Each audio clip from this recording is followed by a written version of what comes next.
ചോർത്തി ചോർത്തി ചോർത്തി. അതെ, ക്ലാസ് 8 മലയാളം അറബി ക്വസ്റ്റ്യൻ പേപ്പർ ചോർത്തി. ആരാണ് അവന്മാർ? യെസ്, മലയാളം എടുക്കുന്ന ജയ്സൽ സാറും അറബി എടുക്കുന്ന സെഹീർ മാഷും. പോലീസുകാർക്ക് കേസെടുക്കാൻ പറ്റുമെങ്കിൽ കേസെടുക്ക്. ഒരു തമാശ പറഞ്ഞതാണ്, പക്ഷേ കാര്യത്തിലേക്ക് വരാം. എന്താണെന്ന് വെച്ച് കഴിഞ്ഞാൽ, ഇത്രത്തോളം അടിപൊളിയായിട്ട് കേരളത്തിൽ മലയാളവും അറബി എടുക്കുന്ന 2 ടീച്ചേഴ്സിനെ നിങ്ങൾക്ക് കാണിച്ചു തരാൻ പറ്റില്ല.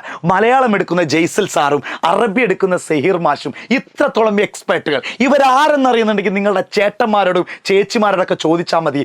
അറബിയിലും മലയാളത്തിലും ഫുൾ മാർക്ക് വാങ്ങിച്ചു കൊടുക്കുന്ന 2 മഹാന്മാരാണ്. അതുകൊണ്ടാണ് ഞാൻ ആദ്യമേ പറഞ്ഞത് ക്വസ്റ്റ്യൻ പേപ്പർ ചോർത്തിന്ന്. ഒരിക്കലും ഇവർ ക്വസ്റ്റ്യൻ പേപ്പർ ചോർത്തിയതല്ല, പക്ഷേ കേരളത്തിൽ ഇത്രത്തോളം ഈ ഒരു സബ്ജക്റ്റിൽ ഇത്രത്തോളം നീതി പുലർത്തുന്ന 2 അധ്യാപകന്മാരുണ്ടെങ്കിൽ അവരുടെ പേരാണ് സെഹീർ മാഷും അതുപോലെ തന്നെ നമ്മുടെ ജയ്സൽ മാഷ് എന്ന് പറയുന്നത്.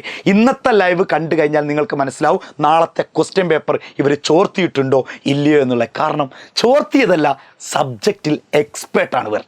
ഇവരുടെ ലൈവ് കണ്ടിട്ട് നാളത്തെ കൂൾ ഓഫ് ടൈമിൽ നിങ്ങളിങ്ങനെ ക്വസ്റ്റ്യൻസ് വായിക്കുമ്പോൾ മനസ്സിലാവും ലൈവ് കണ്ടത് എത്രത്തോളം നന്നായി എന്ന്.